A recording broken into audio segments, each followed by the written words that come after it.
You're listening to Meraki Majlis. I'm Simran from Meraki Developers, and in today's edition, we've got Dr. Chatha from Kirpa Properties, a real estate agency that started its journey in 2025, and within a year's time, they've become one of the leading real estate agencies within the UAE itself. So let's welcome Dr. Chatha and have a conversation with him today. Welcome, Dr. Jai. How are you doing? All good, Simran. Thank you so much for having me. It's a good initiative that you've brought forward for your company, I think, and bringing people from the industry talking about things. I think is a great thing that you're doing. So Thank you. let's have a chat. What do you have in mind? Tell me. So I basically, before we even get into Kirpa, I wanted to touch base on take me back, like what were you doing before this? You're a doctor literally by training, but how does a doctor end up running one of Dubai's most followed real estate agencies? Well, look, that's a good question. I think I've answered this many times, Yes. so it's literally seared into my brain. Let's say in a short format, I went to med school in China. I was in China for 6 years. I did my MBBS, Wow. which a lot of Indians will know, right? It's the doctor degree, Yes. right? The bachelor's, double bachelor's. And after or during the MBBS, I wanted to do something else Right. just to explore. I wasn't planning on changing everything. I was just exploring other things because I had a little bit of time. So because of that, started, dabbling with e-commerce websites and started making my own Shopify stores. And that kind of introduced me to the world of business, how sales works, how marketing works. I was trying to start something there in China. And yeah, eventually that led me into business, and then it really interested me. It really opened my mind up to what is possible. A doctor, of course, is like a laborer, right? Because they get paid for the time they put in, Right. like most jobs. Yes. But if you have a business, then you have unlimited potential. Correct. You can Correct. scale it. You can have unlimited money. Basically, the whole point was financial freedom. Right. And I don't come from a very wealthy background. My parents were like lower middle class, and my dad moved to Canada in 1988. So we didn't have everything, but bless them, they made sure we got the right education. My mom used to take me to the library, so that really helped Bless. open up my imagination, right, Right. when I was a little kid. So yeah, they've done a great job in raising me, putting me through school, college, and then college opened me up to the world. So Kirpa launched in March of 2025, Yes. right? And that's a very specific moment to start a brokerage in Dubai because the market was kind of picking up, et cetera, et cetera. And, you know, why at that specific point in time? Is it purely because the market was hot at that specific time, or you had another strategy in mind? Well, obviously, the Kirpa is founded by me and my wife, Yes. Manpreet, and Manpreet was the, let's say, the initiator of this of Kirpa, right? I won't take that credit away from her, but she did call me one day, and she was saying that I think we should start our own company. She was already working in a brokerage firm. I was already working in a brokerage firm. Um, I had my own targets, my Yeah. own ambitions for what I wanted to do. She said to me, I want to open my own company. I said, okay, let's do it. No problem. Because at the time we were financially stable already, Right. right? We were able to take that decision very quickly Right. because of that reason. Right. And we had let's say, the ambition as well. We always knew we were going to Of start our course. own, Of course. but we were waiting for the right moment, I guess. And it Right. happened. Well, So it wasn't a market related, let's say, decision. decision. It was Right. more just a spur of the moment. Very nice. And I think that, spur of the moment decision kind of worked really well for you. Yeah, it did. I mean, Right. thankfully it did. We didn't, when we started, we just started with the smallest possible office we could find, Right. which was 700 square feet in Al Barsha, Right. behind Mall of Emirates. Right. And, we signed the lease. They found this office and we liked it. We took it right away. And I remember I went through the lease, then we got the furniture. So that whole journey is really, really cool. So it's like building a home, but a commercial home for yourself. Exactly, Right. exactly. Getting the desk. I was doing all the measurement. I still remember I was in Dragon Mart, Right. and I was doing all the measurements of the office and trying to fit all the desks in. I was doing the space planning. Wow. Didn't know anything about it. Right. But I was trying to do some space planning for the office. So that was But fun. these little moments, they make your journey more beautiful. Yeah, Right. yeah. And then doing the first few hires, going through that process, bringing on the sales team, and we were blessed. We had an amazing team from the start. We didn't have to go out. Manpreet already had a few people Right. on her team. She was building a team. Wow. And then they obviously fed into Kirpa. And then Yes. they all worked really, really hard, day and night, And I think success of Kirpa is Manpreet and those few key team members that came in the beginning. Wow. They really helped, push Kirpa up. Push Kirpa up. And because of that, then we were able to take it forward, Wow. scale up. So that brings me to my next question. The name Kirpa itself states God's blessings, Yeah. right? And most brokerages or real estate agencies in Dubai don't lead in with faith and cultural roots in their identity, Yeah. right? You do openly. Why? Yes. I think it's more of a question of how we felt when we started the company. We came from a place of positivity, Right. and we wanted to make sure that the name is very important of a Yes. company. Yes. You can't just have a generic name. Correct. If you can invoke a feeling, Yes. invoke some kind of, let's say, emotion from saying a name or hearing a name, then it's much more powerful. So we had thought of the word Kirpa already a year Right. before we started the company. Wow. Yeah, we were doing our vision board. Right. And one of the names of the companies, and you will see these companies come up in the future. One of the companies we wanted to make was Kirpa. Bless. And we already knew. Right. And it came out of, like you said, blessing. It was Yeah. a blessing in disguise anyways, because it came 12 months before, right? Right. So it slowly, fed into our mind, because we Right. would see our vision board and we would see the word Kirpa, Kirpa, Kirpa. So it was already built Right. before we started the company. Wow. Yeah. That's it's beautiful to hear how Kirpa was incepted, how you had a vision board in place. And so is it safe to say that you and Manpreet, you both believe in the power of manifestation? Yeah, I mean, she drew me into it. I Right. never believed in this stuff. I thought it was like hocus pocus, magician stuff. You know what I mean? Right. But when we met, like, she introduced me to the concept. She said, "Look, let's just try it." Right. I said, "Okay, let's just try Let's it." just I try can't it. say no, anyways.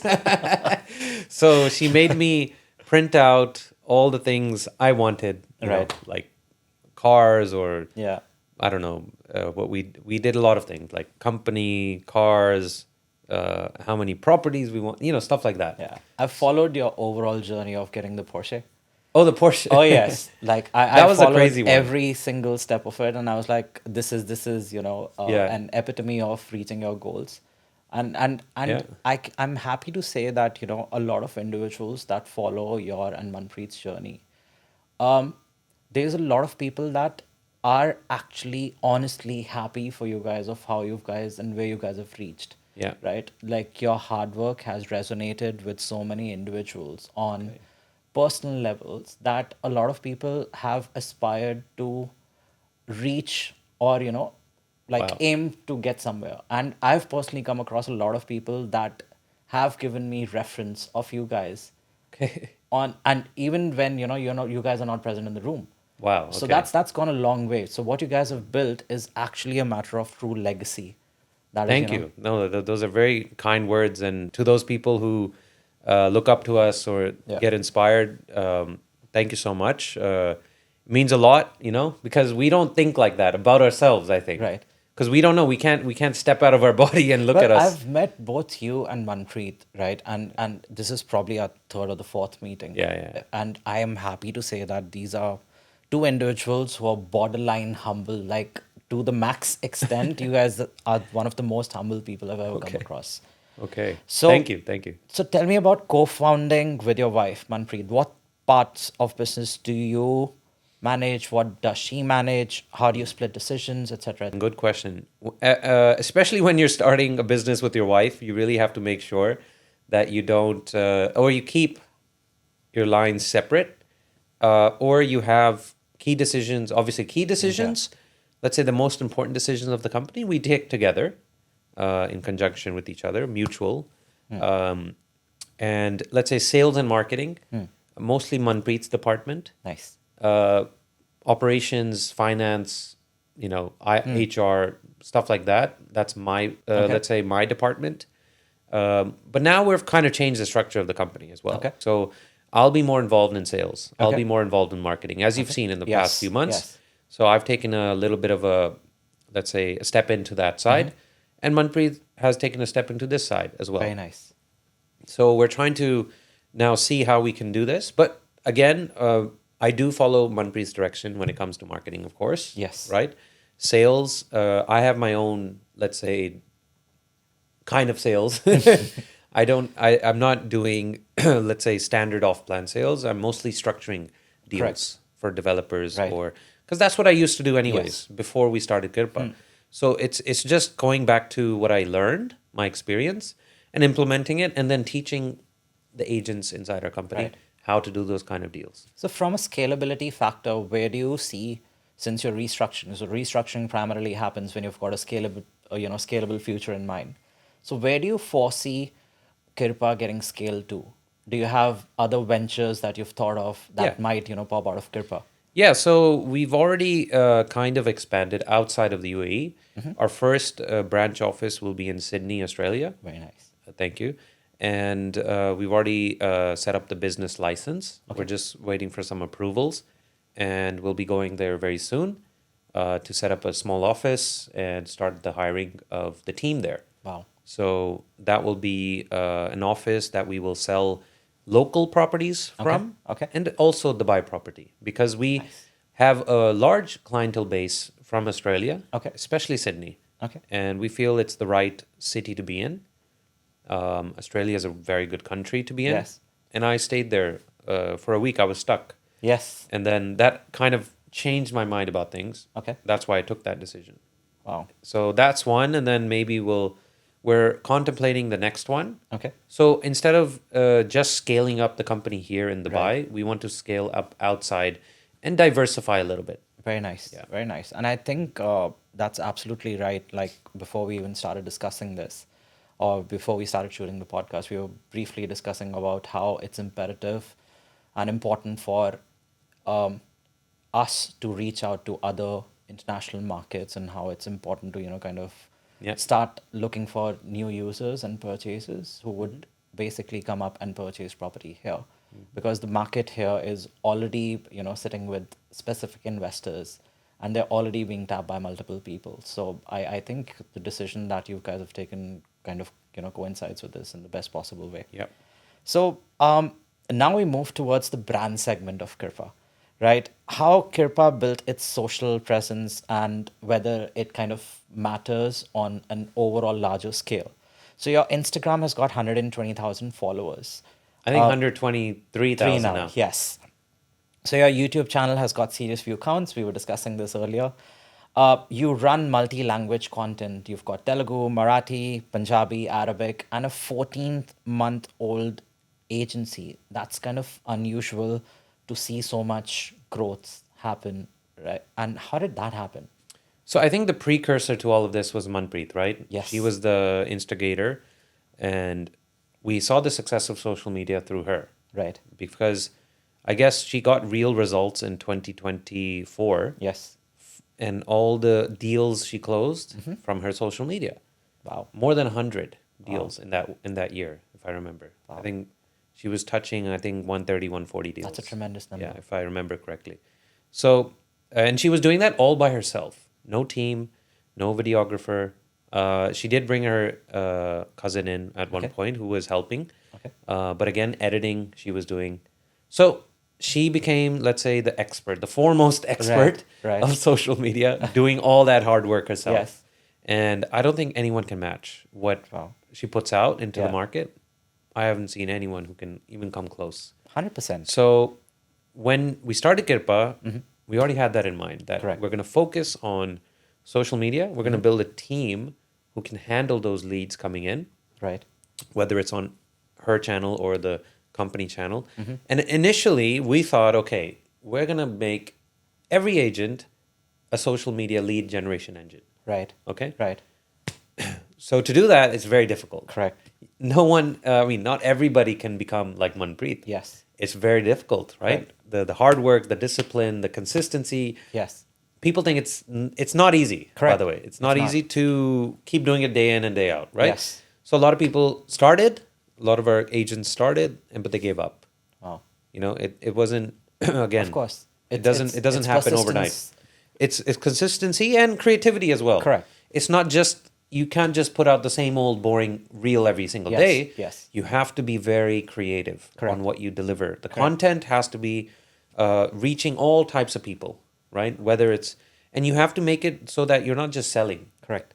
right? Correct. So our whole brand ethos started from Manpreet, and then it shifted to the agents, and that's why you see all these different Yes. languages, Yes. and they all look up to her, so they follow how she did content, and then now it's kind of snowballed, right? Yeah. So the company page you'll see now has Yes. a lot more agents Correct. coming up, Correct. not just me or Manpreet, Yes. and they're doing really well. You know, Yeah. some of them have. I think I was talking to our newest agent. He has over 3 million views a month. Wow. Newest. Wow. He just joined maybe 3 weeks ago. It's very nice. Yes, and then a few others. So we're hitting like at least 100 million views a month easily, like without any effort. So that's good. That translates to leads. That translates to deals. That's So in fact my next question.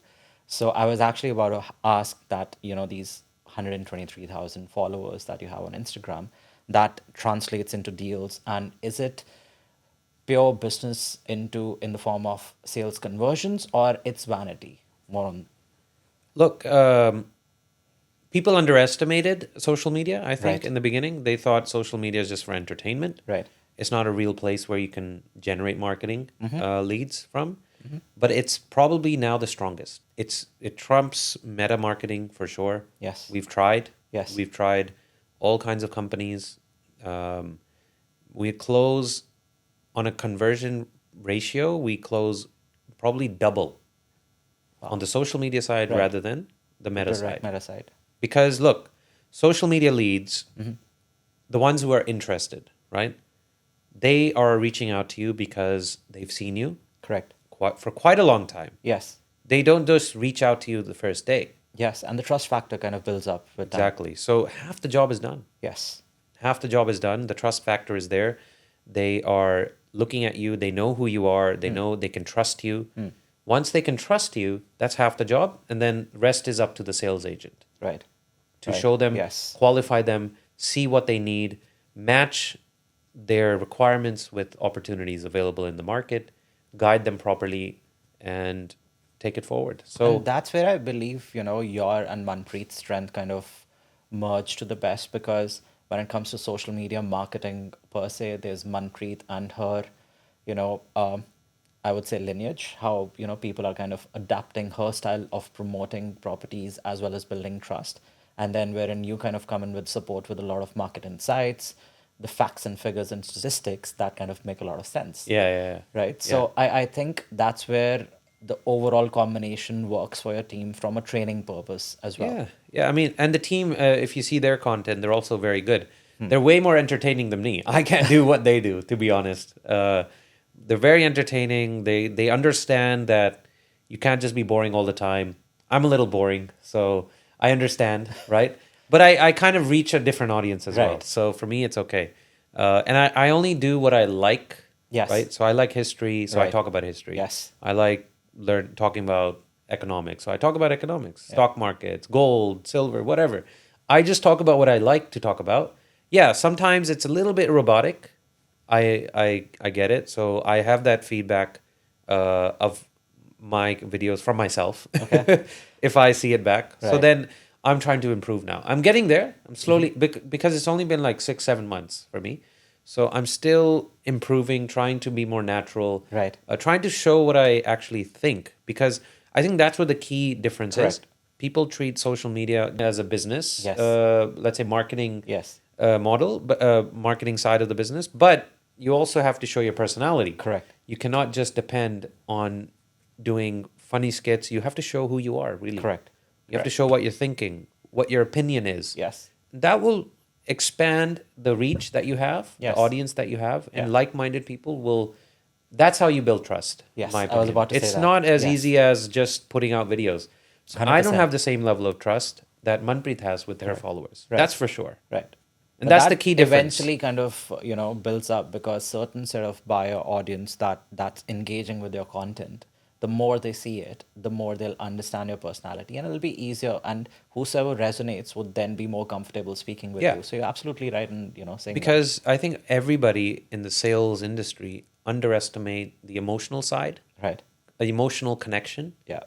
right? And the emotional connection, or the, let's say, man-to-man connection, Yes. or whatever you want to call Of it, course. Of right? course. That is really, really important in Correct. any sale, let's Yes. say, right? The person has to like you, they have to be able to trust you, and you have to be able to show that trust back, right? So it's a two-way street. Yes. So I think if you can implement it in your social media strategy, that entire emotional connection with people, the only way is to get more grounded, Yeah. show who you really are, Yeah.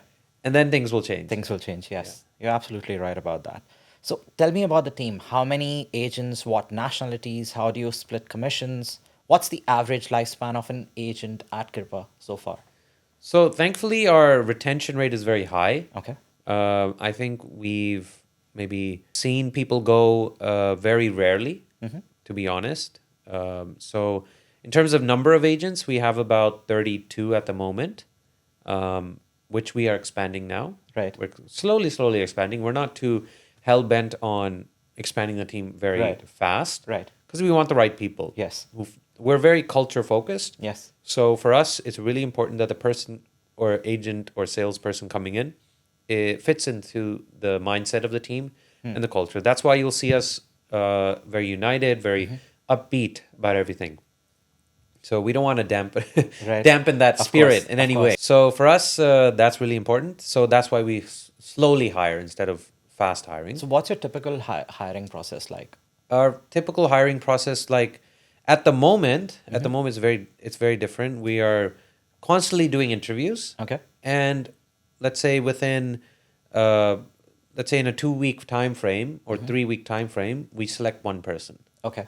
They come into the company, they have a week's time to get to know what's happening, what's going on. That's like a chill period. Right. They get a little bit of training here Okay. and there, and then we also see how they react Okay. to the environment. Right. If they react in the right way, we will know. Yes. Or Of if they course. react Of wrong course. way, we will Yes. know. Yes. If they react in the wrong way, then it's probably not the best fit for them or Yeah. us. Okay. And then we start their offboarding process. If they react in the right way, if they're very, let's say, cordial with everybody in the team, and of course, our team are very welcoming as well. Yes. It's not like they're a shut door Yes. group. They're very welcoming. They make sure that anybody coming into the company is welcomed with Yeah. open arms. So that's not the issue. It's usually the person coming in. If they've had a bad experience in the past, or they're bringing a lot of emotional baggage with them Yes. from a different Then it company, gets heavy. then it gets heavy. Then they may let's say, appreciate or maybe uh, misunderstand Right. what's going Right. on. Right. They may act in the wrong way. Yeah. And that turns out to be the worst thing they can do. Wow. Right? For themselves, I You're think. absolutely right. Because if you stick to Kirpa a long time, everybody who's stuck there for a long time, they've turned around, they've become successful. Plus. Yeah. Plus. So we're very happy with the team and their output. We're very happy with everyone. We don't look at performance maybe like we don't have a bottom line. Okay. We don't say, okay, if you haven't closed the deal for 6 months, we're going to kick you out. We never do that. We look at also at the positivity they bring to the Right. team, the teamwork they're doing, right? The If efforts they're that helping, putting in. Yeah. yes, the efforts they're putting in. So those things are really, really important for us, rather than how many deals they've closed. Because we know, we've been agents ourselves. We know Of how course, difficult it of is. course, of course. First deal I closed was in like 8 months. Took me some time too Wow. to get started. So I understand. And to everybody out there, like, for us, yes, because we're social media focused, because our leads are, I guess, much better Yes. than just generic Meta campaign leads Correct. or Google leads. Our commission structures are not as competitive as the market. Right. So we say that up front to any person coming in, and we want to understand their performance as well. Yes. If they perform, as in they justify the Yeah. leads coming Yeah. in from social media, and they convert them, then that structure can go up. Nice. But we like to have a tiered structure. Otherwise, then there's no sense of 100%. accomplishment. You know, 100%. there 100%. always has to be a target in your mind. Correct. So now I move towards your Saturday training sessions. Okay. Right. So Dr. Jai Chatha sessions on mindset and growth, that's coaching heavy.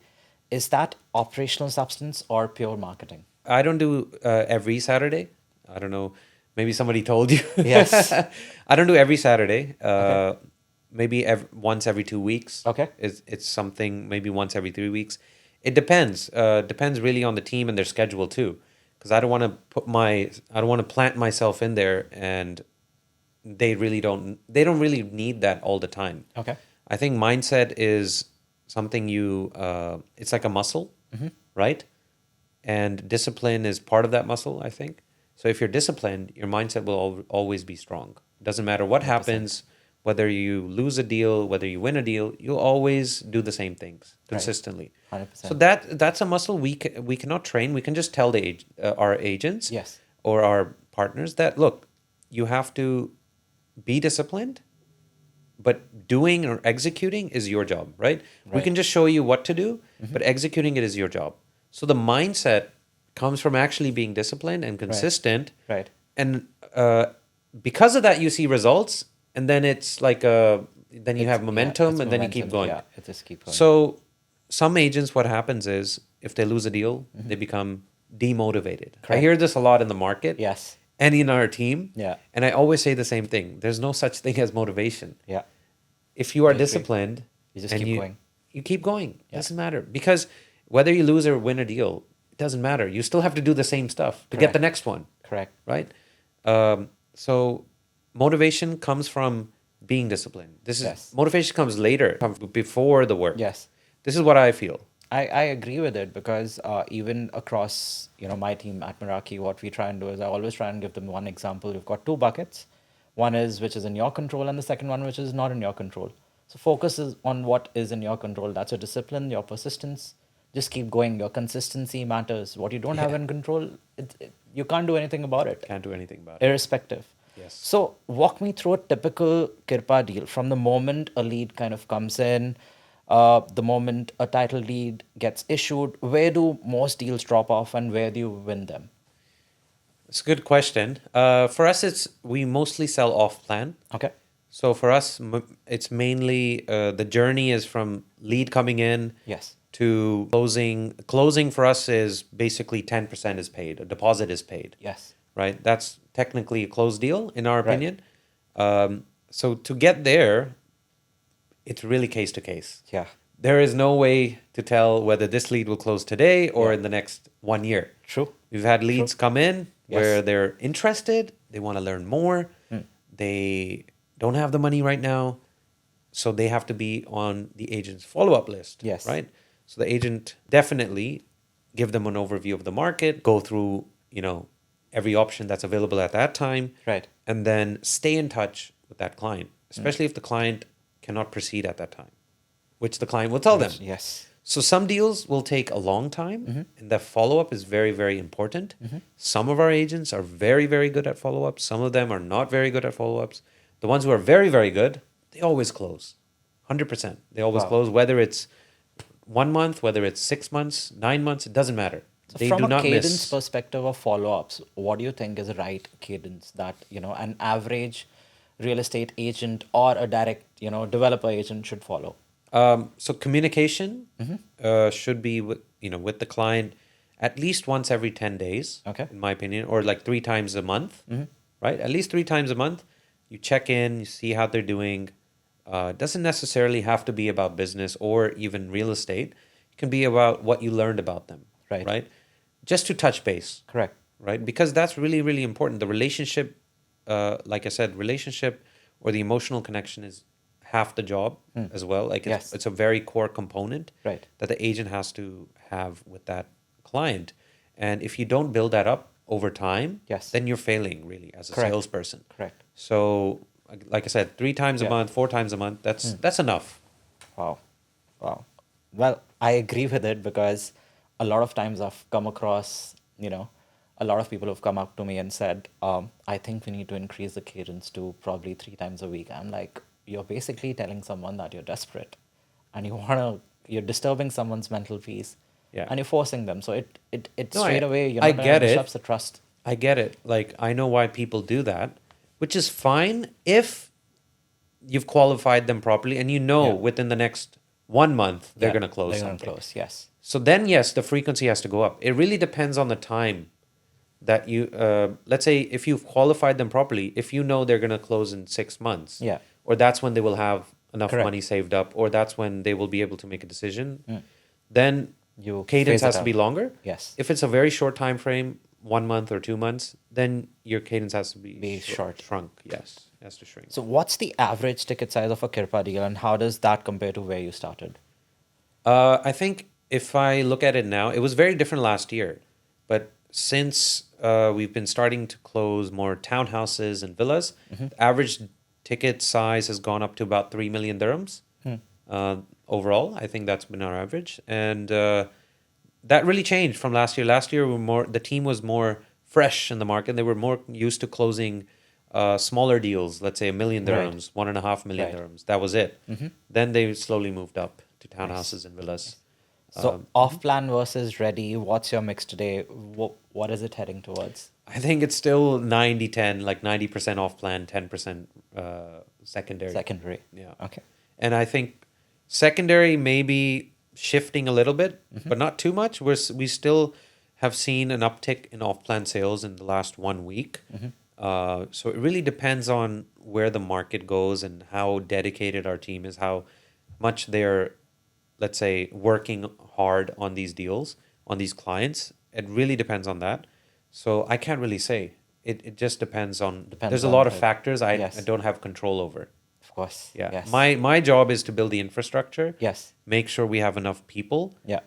So we are expanding our secondary team Okay. as well. Okay. Because the majority of our people are off-plan sales agents. Some of them are now converting to So secondary. secondary. Nice. So this is where the next segment is basically called working with developers. From an agency side, what makes one developer easy to sell and another one painful? Just Sure. I think our agents are doing really well in their due diligence of the Right. developer. By due diligence, I don't mean going into their financial statements course. or anything. All I mean is figuring out who they are, who's the principal owner, where are they from, what have they done in the past, their track record, Right. really important. The way they've built their brand, their marketing, these are also important things. Their sales agents and their pitch, that's really important. The RMs or sales Yes, agents, RMs, yes. same thing. Some developers also have business development managers Correct. who are developing the relationship between With agencies our and- agency yes. and them. So those are really important too because you always need some kind of connection. right. So yes, the RMs are very important because that's who the sales agents are reaching out to every time. Correct. So if they have a good relationship, then it's a very easy job. Right. Also, like all the previous things I said, they should also have a, let's say, a price range of products. Right. Because for a sales agent, if you understand, they want to make their job easier. Correct. Right. Correct. And especially agencies in Dubai, Yes. where sales agents are not all sales agents, by the way, but let's say some sales agents are not actually selling, Right. right? Right. They are the conduit or the messenger. Yes. They're leads come in, they talk to them, they qualify them, they figure out, okay, this person is great for this Right. developer. And if a developer has all the price ranges, you really don't have to do any work, Correct. do you? You just have to qualify the lead, Yeah, make sure multiple they're ready to options. buy, Yeah. take them to the developer, Correct. and the developer's agent will sell them Yes. on the product that they yes. have. Yes. That's it. So that's a model that a lot of agencies follow. Our agents are now slowly going from there and actually doing their own research and selling them what they think the best returns will come from. It's not Right. just about taking them to one developer. It's because the market has changed a lot Correct. in the past Correct. few months. Correct. So it's not every developer will be the right choice. Yes. Right now, you have to do even more strict Hmm. due diligence, figure out where the project is, is the contract awarded to the contractor. There's a lot more work that goes into this. So I think more choice is required now Yes. from the agency perspective Right. and more strict due diligence as well. for developers. Yes. Okay. So don't pull punches. Yes. Working with Meraki specifically, what do we do well and what do we do that frustrates?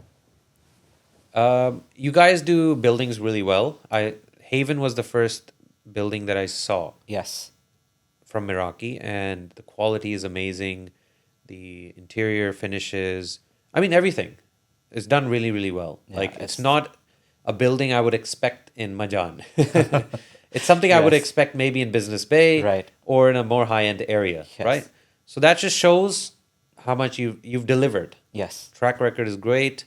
Not many projects are there, Right. and you're kind of in the same, let's say, segment. You Yes. haven't gone out of it. You haven't.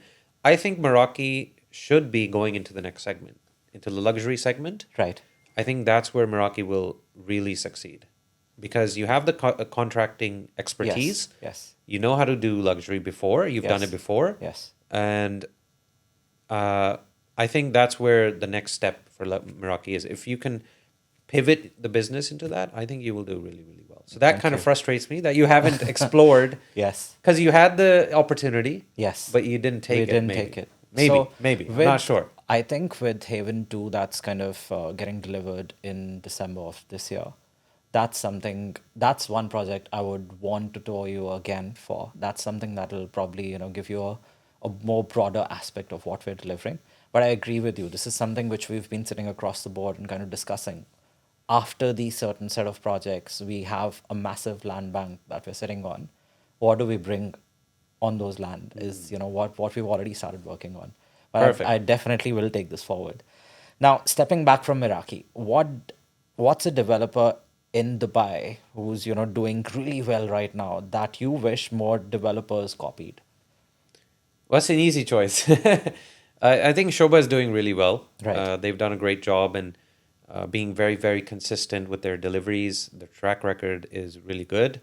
Past 5 years, they've exploded in Yes. demand. Yes. They've done amazing projects no one has ever seen. Yeah. So I think, look, working with them is also frictionless for us, and their team is doing a great job. Whether it's the development team Yeah. or the sales team or the Yeah. marketing team or Right. the channel relations, everyone is on point. Yeah. So I think that's a model developers should follow, looking at them and the support they give. So I think Shobha will eventually become probably the biggest private developer. Yes. Based on what I think, and obviously they have everything vertically integrated. Correct. For them, it's very easy to scale. Yes. And now I think they will succeed where other developers will fail in this market. Yes, 100%. Yeah. So, what's one behavior from other developers that quietly drives the agencies mad? Well, some developers I think are not understanding, let's say, where the agency mindset is, right? Agency mindset is we want to sell a good product to our client. Yes. And not all agencies, the good agencies Yes. who want to have a long term business. Correct. Talking about them. Agencies want to sell a product which their client will get on time, delivered on time, same spec they were promised, same layout they were promised with internal Yes. area. And whatever they were promised, they get it They on get it. time. Yes. That's the main, like the first benchmark. Second is something that their clients will be able to rent out or make money on. Yes. Right. Yes. So I think long-term agencies, this is what they want, and some developers don't. They don't cater to that. Right. They cater to their bottom line, their Right. profits, and they're just trying. They're very money-driven instead of the long-term vision-driven. Right. So I think those developers will not succeed in this market. It's just impossible. Yeah, Anywhere they true, go, true. they will not They will succeed not because for them, their main issue or their main, let's say, driving force is their profits, Yes. not whether they're building a product which people can Yeah. get on The time. long-term sustenance is not their priority then. Yeah, and I think, well, maybe in this market, those Yeah. guys will be getting out of the market, Right. which is great Correct. for the Yes. rest of the For people. the market, yes. Overall, good. So, where do you place the buy in the cycle right now? Early, mid, late, topping, correcting, or what sort of, Well, look, evidence are we looking at? we've seen a lot of cycles in Dubai. Yes. And I'll be honest, I'm not an expert on economic cycles or anything. I'm just saying things from what I've read or Yes. learned. So don't take my words for But your truth. insights are actually very statistics driven, so they Yeah. carry a lot of weight. Well, look, in my opinion, I may Yes. be wrong. Economic cycles are usually debt driven, right? Dubai is not debt driven, but Yes. Dubai is affected by everywhere else. What's going on in the world Yes. affects Dubai as well, because Yes. most of our buyers are internationally based, and even if they're not, the locals, they are driven. Let's say their businesses get affected by what's happening on in the world, Yes. what's going on in the world. Right. So if the world has an economic crisis, that will eventually lead to Eventually Dubai lead to- having, let's say, a correction in the prices of real Yes. estate. We're seeing something similar now, which is not due to a debt. Yeah. It's due to the war going on Correct. in the Middle East. So obviously that's dampened the market a little bit. Volumes are down for Yeah. the past few months. Rents have gone down in some places. But in my opinion, I think it's temporary because under all of that, Dubai is still the same. Yes. They still have the same vision. Vision hasn't changed. Plans are going forward. The new airport is being built. Yes. New metro lines are being announced and Yeah. built. Yes. Right? Not just announced. The major projects, the big projects that Dubai had going on are still ongoing. Yes. So nothing's really changed. It's just that, yes, construction costs have gone up. Supply chain is affected. Because of that, everything is constrained. Correct. What that means is that, look, businesses will be affected for sure. If this keeps going on for the next 6 months, 1 year, then yes, we will see a real, let's say, correction or something that Dubai hasn't been seeing at all, ever. Ever. Right? Yes. Because COVID was also maybe temporary. It was, and Dubai was one of the, UAE was one of the first places to open Yes. up. So for them, it wasn't really a long effect. And to be honest, UAE cannot afford to be shut down for that long. Correct. Doesn't make sense. Yeah. So it's a timing thing. Yes. If this gets sorted out fast, then we should be fine, I think. Yeah. We should see some kind of recovery already in the next 1 year. Correct. So But, that's in fact my next question. Price per square feet forecast, 12 months out. A committed call, not a range. What's the number that we're looking at? I don't know. So that's a very difficult question to answer. I don't want any, let's say, numbers put in where I say, oh, yeah, this was.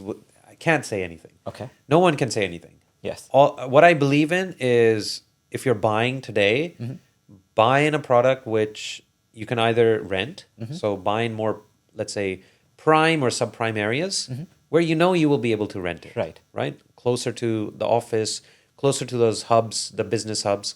At least you'll be able to rent out your unit, even if it's at a lower rate than Right. before. So lower your risk, right, by doing that.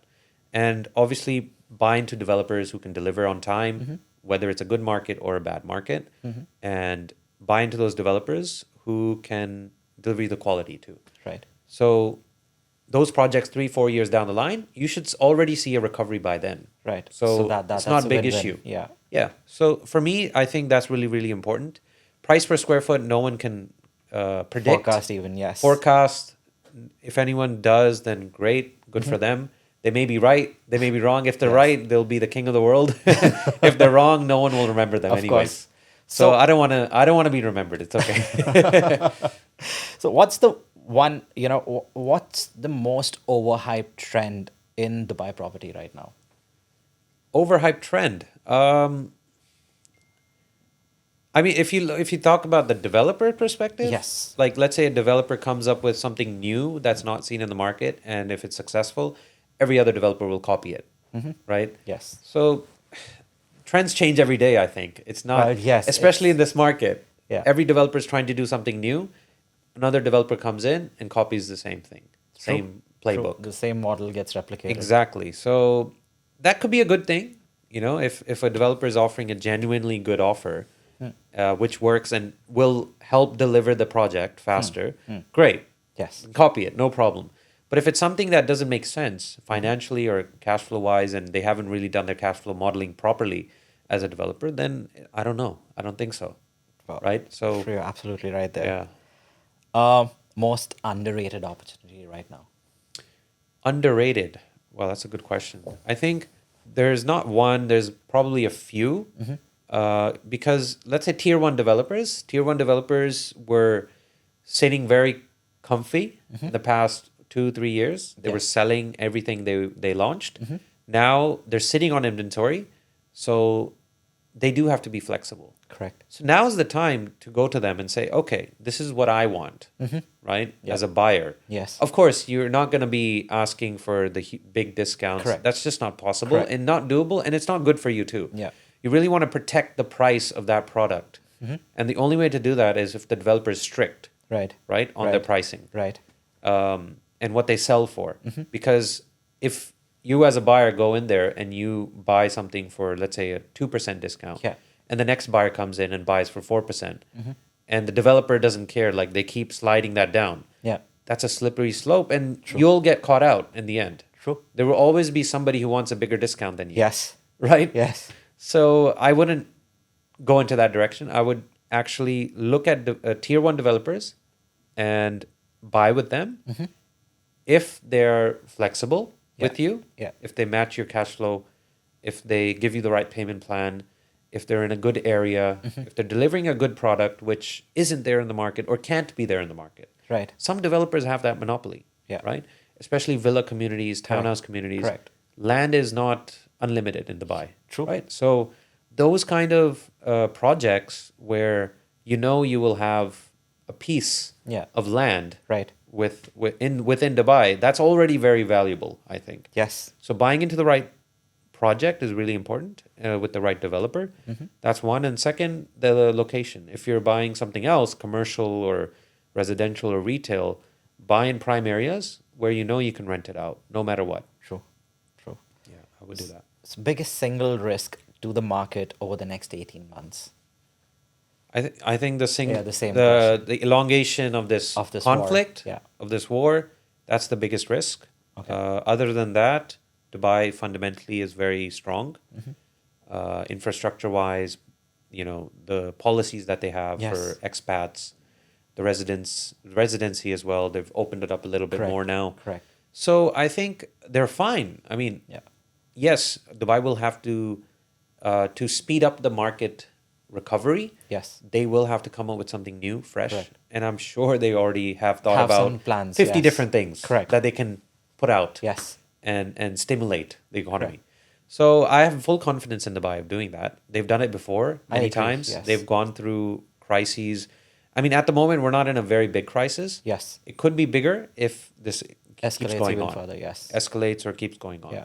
But if it doesn't, if everything turns back, then they will stimulate the economy very fast. True. I mean, to that statement, I was reading it the other day, and I was watching a specific video wherein the president himself stated that the UAE was built for adversaries. It's not that we are anticipating troubles to come our way, but if something comes, we are the fastest to kind of bounce back. Yeah. So in any given point in time, anything comes our way, we'll be the first ones to come out of it. And COVID, I think, laid a lot of foundation for the world as to how we bounced back the fastest. Yeah.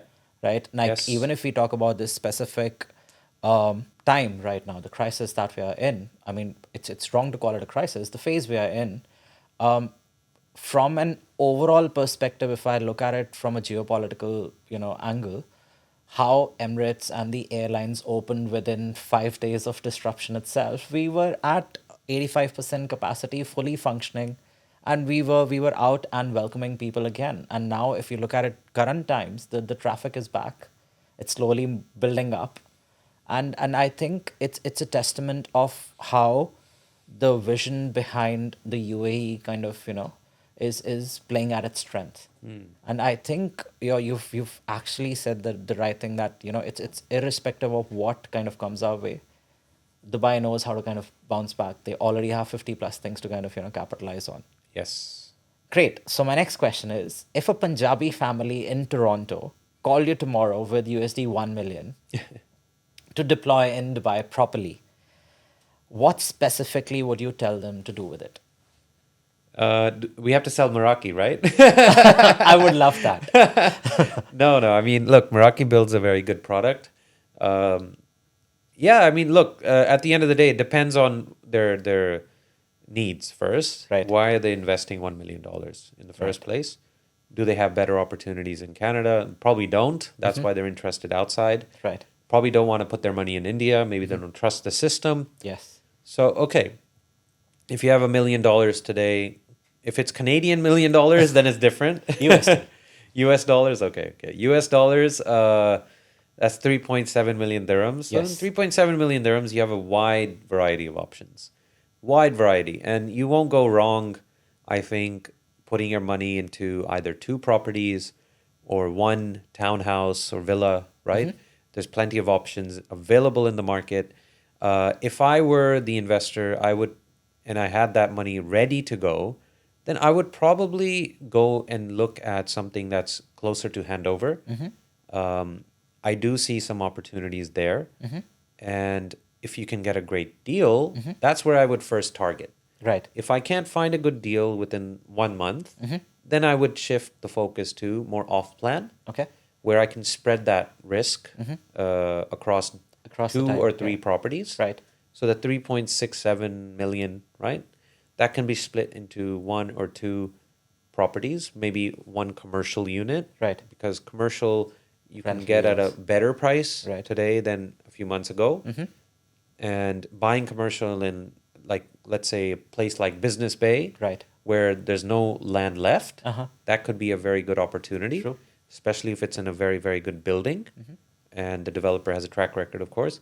So I think that would be first. If that doesn't work and you still don't get the price, so I would be very selective right now in this market. Right. Very selective, like I told you. Yes. Strict due diligence. Correct. And try to get the developer on your terms. Your terms, You know? yes. So if that doesn't happen, then yes, I would go more smaller units, figure out which units can be rented out, and target those locations. Right. Prime locations, subprime. By subprime, I mean like the middle segment. Correct. Not too far away from the city. Right. If it's apartments. But if I can get something like that, then I would spread it over 3 or whatever I can get. Depends on, again, flexibility Flexibility. Yes. and how much leeway I have with the developers. So Right.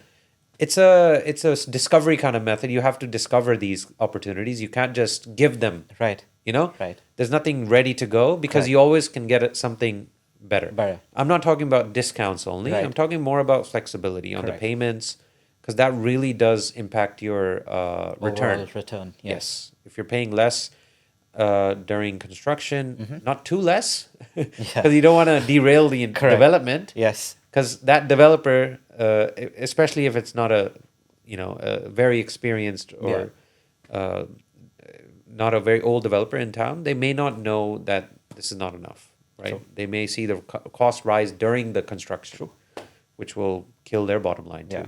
Yeah. And that delays the project and the whole spiral. Yeah. Starts And that's to- why, developers like Emar can deliver as well. True. Because their payment plans are geared during construction. Right. So their construction costs, they have zero risk there, basically. Because you only need 40% of the purchase price to fund the entire construction. Yes. Emar is taking 80% during construction. Right. So Wow. they have double. Plus they have that buffer of 40% already built in. Yeah. Plus, even if half their people don't buy or stop paying, they can still finish. That's a great model which he's worked on eventually. But they've built it over time. Yeah, It's they've built not- it over time. Yes. Right. So even if we talk about Mr. Mohammed Alabar, he proudly says this: "I don't sell you buildings. I sell you the complete model," and that's what he's replicated time and again, over and over. Yeah. A number of times. And that, I think, has come out a very far way. I think I've said this before to you guys the first time we met. Keep inspiring the way you are to a lot of people, and you're setting the right benchmarks in the industry. It means a lot. Thank you so much. I genuinely wish and pray nothing but the best for you and Manpreet. Thank you. Kirpa and me. Same to you. Same Thank to you. you. Kirpa wishes you the best as well. Thank you.